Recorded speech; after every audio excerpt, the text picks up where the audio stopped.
ভয়ঙ্কর এক রাতের সম্মুখীন হতে চলছিল আমাদের কাদেরাবাদের মানুষগুলো।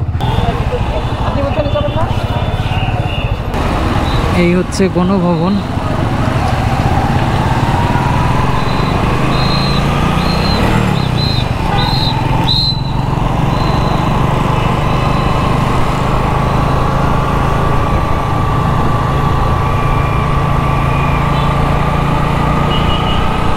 ভয়ঙ্কর এক রাতের সম্মুখীন হতে চলছিল আমাদের কাদেরাবাদের মানুষগুলো। এই গল্পটাই আপনাদের সাথে আজকে শেয়ার করব। রাত তখন বাজতে ছিল 7:30 কি 8টা। আমরা কাজকর্ম সেরে সবাই আমরা যেখানে আড্ডা দেই বাইক নিয়ে, ওখানে আড্ডা দিতেছিলাম। মেনলি কালকে রাত্রে উদ্দেশ্য ছিল আমরা একটু ঢাকা ঘুরে দেখব সবাই বাইক নিয়ে, প্লাস ছাত্রদের সাথে কথা বলবো, মেনলি ওদেরকে টাইম দেওয়া। তো আমরা ঘোরার জন্য বের হবো, তার ঠিক কিছুক্ষণ আগে 20-25 জনের একটা কিশোর গ্যাং গ্রুপ, এরা যে কাজটা করে সেটা রামদা এবং বিভিন্ন দেশি অস্ত্রশস্ত্র, চাপাতি, এইগুলা নিয়ে মোহাম্মদপুরের যে স্বপ্নটা আছে কাদেরাবাদ হাউজিং, ওই দিক দিয়ে তারা শোডাউন আর একটা তাণ্ডব চালানোর চেষ্টা করে। বাট আনফর্চুনেটলি সবাই রাস্তায় থাকায় ওই গ্রুপটাকে ছত্রভঙ্গ করতে সবাই সক্ষম হয়। তো ওই গ্রুপটা ছত্রভঙ্গ হওয়ার পর ওরা যে কাজটা করে, ওরা ওদের অস্ত্রশস্ত্র নিয়ে আমরা যারা সাধারণ মানুষ আছি সেই মানুষগুলোর সাথে ওরা একটা টাইমে এসে মিশে যায়। আর এই সম্পূর্ণ ব্যাপারটি ঘটে আমরা যারা এলাকার আছি আমাদের সবার চোখের সামনে। তো পরবর্তীতে আমরা যে কাজটা করি, এলাকার যে আরও ভাই ব্রাদার আছে সবাইকে ফোন দেই, সবাইকে ফোন দিয়ে সবাই আমরা একত্রিত হওয়া শুরু করি। কারণ আমাদের বুঝতে আর বাকি ছিল না যে আমাদের এলাকায় এই কিশোর গ্যাং একটা বেশ বড় মাত্রার তাণ্ডব চালাইতে চলছে। তো এখন যে কাজটা করতে হবে, যেহেতু হাউজিং এলাকা, হাউজিংয়ের যারা ঊর্ধ্বতন মহল আছেন তাদের হেল্প আমাদের অবশ্যই নিতে হবে। এই হেল্পটা নিতে যেয়ে আসলো বিড়ম্বনা। আমরা যারা মহল্লায় আড্ডা দেই, যাদেরকে মানুষ আড্ডাবাজ বলে বা ইয়াং জেনারেশন যাদেরকে ফালতু বলে, আমরা তাদের সবাইকে খুব অল্প সময়ের মধ্যে একত্রিত করতে পারি।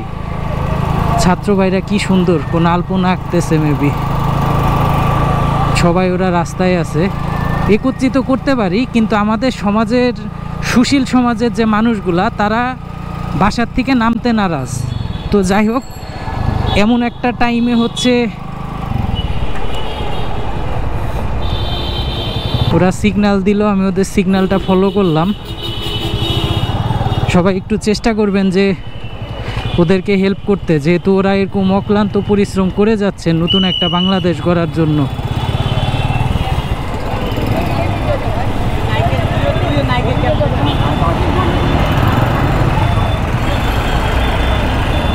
বাহ, কি সুন্দর একটা পরিস্থিতি।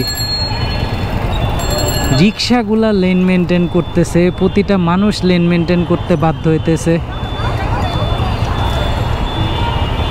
বেশ অন্যরকম লাগতেছে।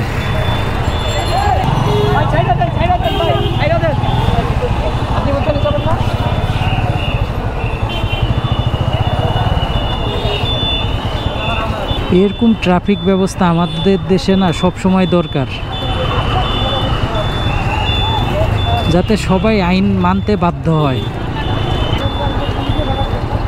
ওই যে দেখেন, ওরা এতবার বলার পরেও রিক্সাওয়ালাদেরকে আইনের মধ্যে আনতে পারতেছে না।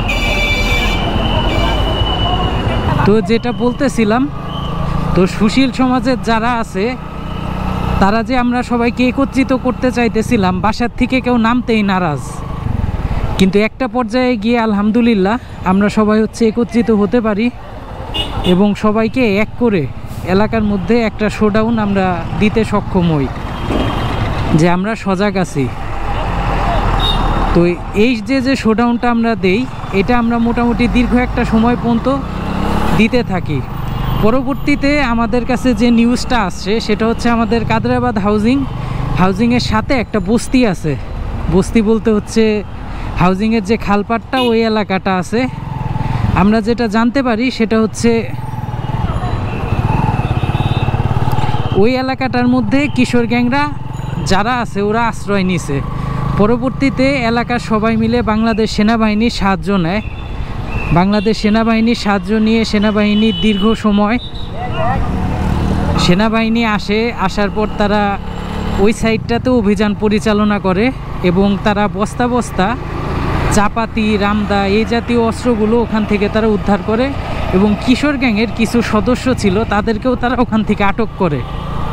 পরবর্তীতে যখন এই ঘটনা ঘটে তখন এলাকার মানুষ বেশ সচেতন হয়ে যায়।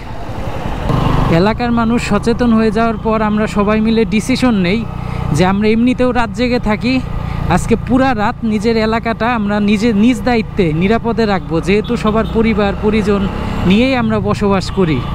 তো যেই কথা সেই কাজ, একটা গ্রুপকে আমরা রেখে বাসায় চলে যাই। বাসায় চলে গিয়ে দেন খাওয়া দাওয়া করে রাত 12:30টার থেকে শুরু হয় হচ্ছে আমাদের এলাকা পাহারা দেওয়া। ওরা যে কষ্টটা করতেছে আমরা ওদের কষ্টটা বৃথা যেতে না দেই। পরবর্তীতে যখন আমরা রাত্রে এলাকা পাহারা দিতেছিলাম তখন এই যে কিশোর গ্যাং ওরা কয়েক দফা এলাকার বিভিন্ন পয়েন্টে কয়েকবার চেষ্টা করে যে ওরা দল বেঁধে এলাকার মধ্যে ঢুকবে আর তাণ্ডবটা চালাবে। কিন্তু এতগুলা মানুষ যখন আমরা একত্রিত হয়ে গেছি তখন যে জিনিসটা হয়েছে, ওরা ওদের প্ল্যান যেটা পরিকল্পনা ছিল সেটা বাস্তবায়ন করতে ব্যর্থ হয়েছে। আর সবচাইতে বড় কথা, ধন্যবাদ বাংলাদেশ সেনাবাহিনীকে, যারা ডাকা মাত্রই কিছুক্ষণের মধ্যে আমাদের এলাকায় উপস্থিত হয়েছে। এবার আর একটা কথা বলি, আমরা যে এলাকা পাহারা দিতেছিলাম নেট চেক করতে যাই দেখি এক শ্রেণীর মানুষ বানাই দিছে এলাকার মধ্যে ডাকাতি হইতেছে। তো তাদেরকে বলতে চাই, আপনারা বাসায় থাকেন, নিরাপদ থাকেন, রাস্তায় নামতে না চাইলে রাস্তায় নামবেন না, সেটা নিয়ে আমাদের কোনো সমস্যা নেই। বাট ফেসবুকে অহেতুক উপর থেকে ভিডিও করে গুজবগুলা কখনো ছড়াবেন না।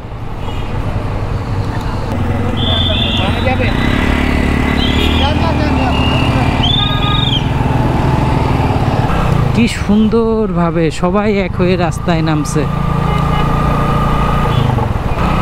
আর একটা গুরুত্বপূর্ণ কথা, সেটা হচ্ছে কালকে আমরা আশা করছিলাম সবাই যখন একত্রিত হয়েছি যে আরও অনেক মানুষকে আমরা পাবো, কিন্তু পাইনি। যাক, সেটা কোনো বড় কথা না।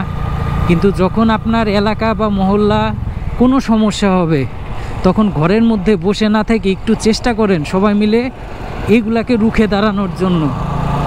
কারণ যেখানে এতগুলা মানুষ রাত জেগে আপনার নিরাপত্তা নিশ্চিত করছে, আপনারও দায়িত্ব এই মানুষগুলোর সাথে আর কিছু পারেন না পারেন অন্তত তাদেরকে একটু টাইম দিলেই তারা কিন্তু খুশি থাকে। আমাদের দেশের বর্তমান যে একটা পরিস্থিতি, এই পরিস্থিতিতে কার এলাকায় কখন কি হয় এটা আমরা কেউই বলতে পারি না। সো এই মুহূর্তটাই ছাত্র ভাইয়েরা রোডে আছে, তারা চেষ্টা করতেছে। সবাই মিলে চলেন, আমরা চেষ্টা করি, ইনশাল্লাহ দেখবেন ভালো কিছু হবে।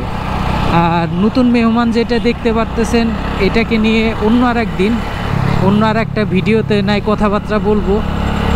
তবে কালকের রাতটা আমাদের জন্য খুব চ্যালেঞ্জিং একটা রাত ছিল।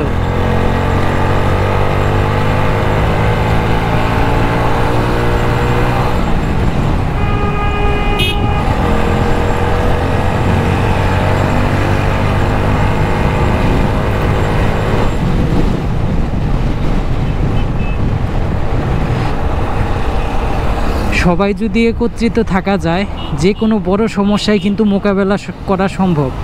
আর এটা আমাদের ছাত্র সমাজ আমাদেরকে শিখিয়ে দিয়েছে।